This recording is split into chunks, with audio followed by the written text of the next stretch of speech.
Good evening, visitors. Welcome to the Australian War Memorial's last post ceremony. My name is Craig Burrell, and joining us today from the Royal Australian Air Force is Wing Commander Paul Reddercliffe. Today, we commemorate the 97th anniversary of the formation of the Royal Australian Air Force. Military aviation was pioneered during the First World War, during which the armies and navies of major combatants operated aircraft.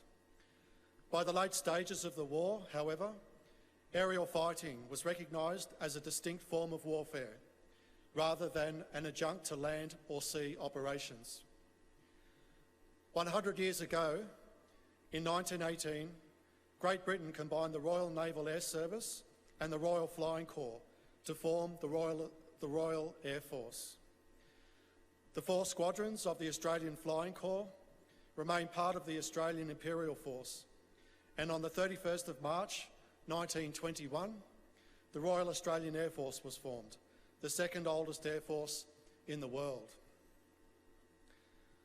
Since its origin in the Australian Flying Corps, serving in the Middle East and Europe, the RAAF has established a proud record of service that encompasses the Second World War, the Korean War, the Vietnam War, and Southeast Asian conflicts, as well as more recent involvement in East Timor, Solomon Islands, and the Middle East.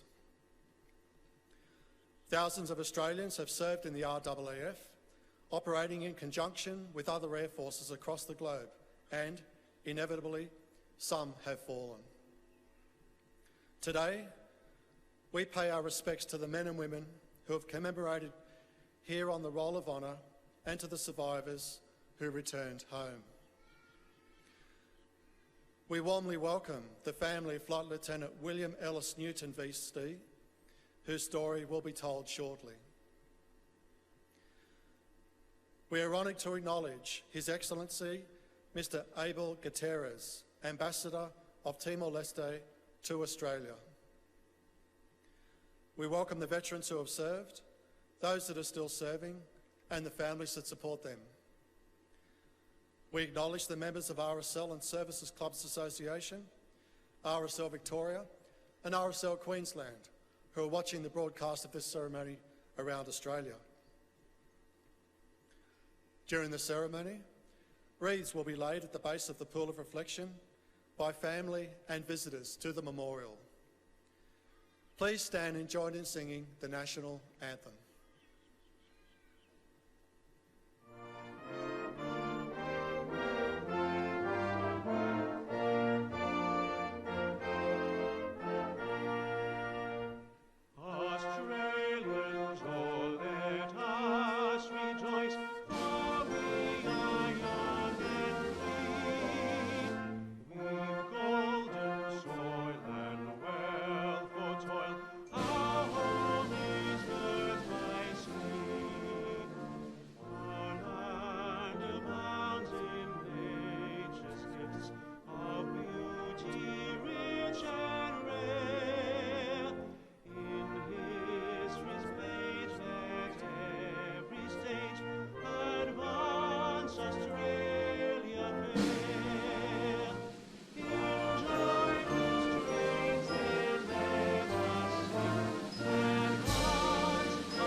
The Australian War Memorial was the vision of Charles Bean, Australia's First World War official historian.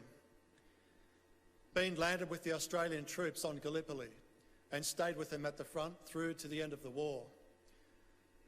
The idea of this national memorial and museum came to him at Pozières, France, in the depths of the bloody fighting of 1916. Bean's idea was that this would be a place where families and friends could mourn their loved ones buried in faraway places. It would also be a place that could help all Australians understand what these men and women had endured and what they had done for us. Bean's vision, to which we remain true, is best expressed as inscribed in the entrance to the memorials galleries.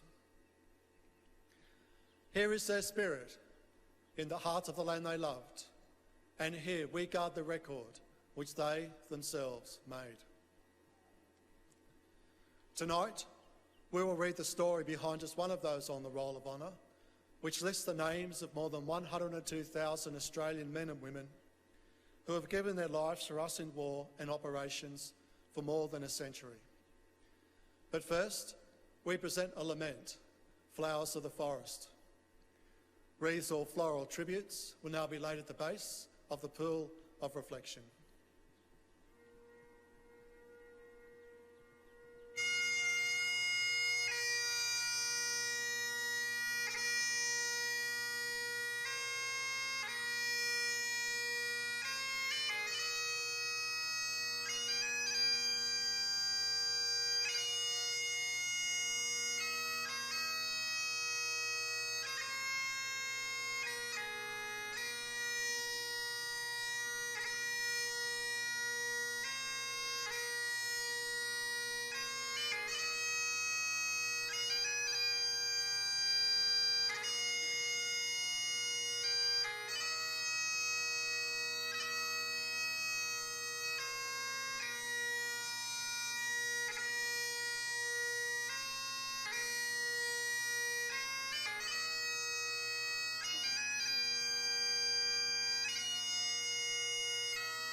Round sportsman. As well as playing golf and water polo, he was vice-captain of the school football team and represented his school in swimming. He played state-level cricket for Victoria. Despite struggling with his schoolwork, he completed his intermediate certificate but gave up further study when his father died of a heart attack and began working in a silk warehouse. In February 1940, he enlisted in the Royal Australian Air Force. He had tried to enlist when he turned 18 in 1937, but his mother had refused to give permission. With Australia now at war, she agreed. His brothers also enlisted, John in the Royal Australian Navy and Lindsay in the Army Medical Corps. After initial training, William Newton was commissioned as a pilot officer on the 28th of June 1940. After advanced training, he was selected to be a flying instructor, training students under the Empire Air Training Scheme at a training school near Wagga Wagga. Newton found instruction frustrating and longed for a combat assignment. He received his wish in February 1942, being posted to No. 22 Squadron, which was flying Boston light bombers from Port Moresby. On the 1st of January 1943, Newton undertook the first of 52 operational sorties. Most of these were against difficult targets under intense tropical weather conditions and under enemy fire.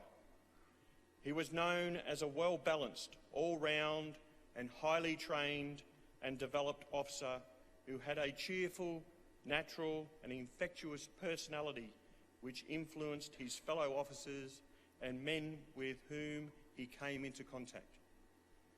He possessed remarkable courage as a pilot, gaining a reputation for driving straight at his targets and always leaving them in flames. This earned him the nickname the Firebug. On the 16th of March 1943, while Newton and his crew were leading an attack on Salamaua through intense shell fire from the ground, their Boston bomber was hit repeatedly. The aircraft suffered bad tears to its fuselage and wings. It had a hole in its petrol tank, its engines were badly damaged, and one tyre was burst. Nevertheless, he continued the attack, flying nearly 200 miles to base, and despite the flat tyre, making a safe landing. 2 days later, Newton attempted an attack on the same location. This time, his aircraft was hit by flak and burst into flames. Newton flew along the shore to bring it safely down on the water. Sergeant Eastwood was killed in the crash, but Newton and Sergeant Lyon escaped, swimming ashore. The following day, Newton and Lyon were captured by a company of the Imperial Japanese Navy. They were taken to Lae, where Sergeant Lyon was executed by bayonet. Newton was returned to Salamaua and beheaded on the 29th of March 1943. He was 23 years old. William Newton was posthumously awarded the Victoria Cross for his great valour and devotion to duty, the only Victoria Cross awarded to a member of the Royal Australian Air Force in the Pacific Theatre. On his last home leave, William Newton mentioned to his mother that he didn't think she would see him again. He said, "If you hear, or when you hear, there's a bottle of sherry on the mantelpiece. Have a drink for me, will you? Don't make a fuss." Minnie Ellis received her son's Victoria Cross on his behalf. His body was later recovered and his remains now lie in Lae Cemetery. His name is listed on the Roll of Honour on my left, amongst 40,000 Australians who died while serving in the Second World War. His photograph is displayed today beside the pool of reflection. This is but one of the many stories of service and sacrifice told here at the Australian War Memorial. We now remember Flight Lieutenant William Ellis Newton, who gave his life for us, for our freedoms, and in the hope of a better world.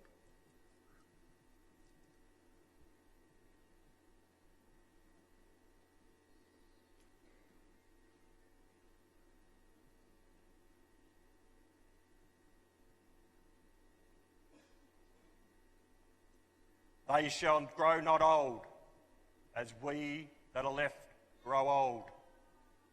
Age shall not weary them, nor the years condemn.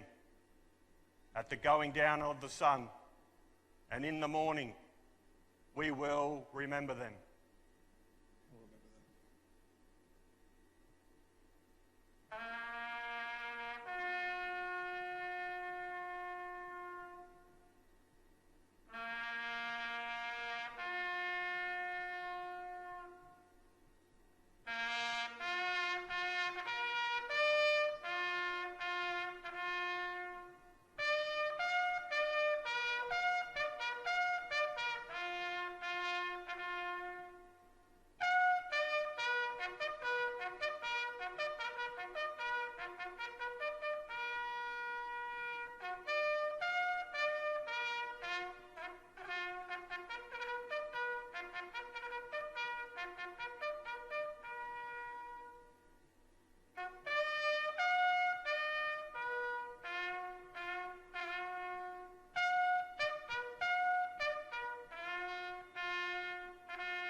Lest we forget. Lest we forget.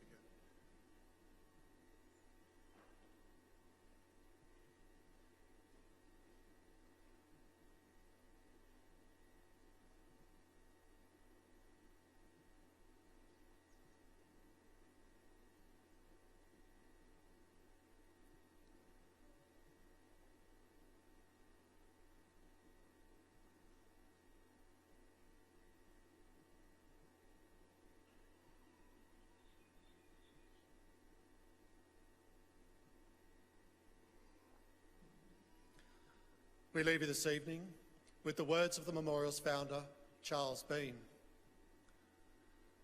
Many a man lying out there at Pozieres or in the low scrub of Gallipoli, with his poor, tired senses barely working through the fever of his brain, has thought in his last moments, well, it's over. But in Australia, they will be proud of this. Ladies and gentlemen, that concludes the last post ceremony.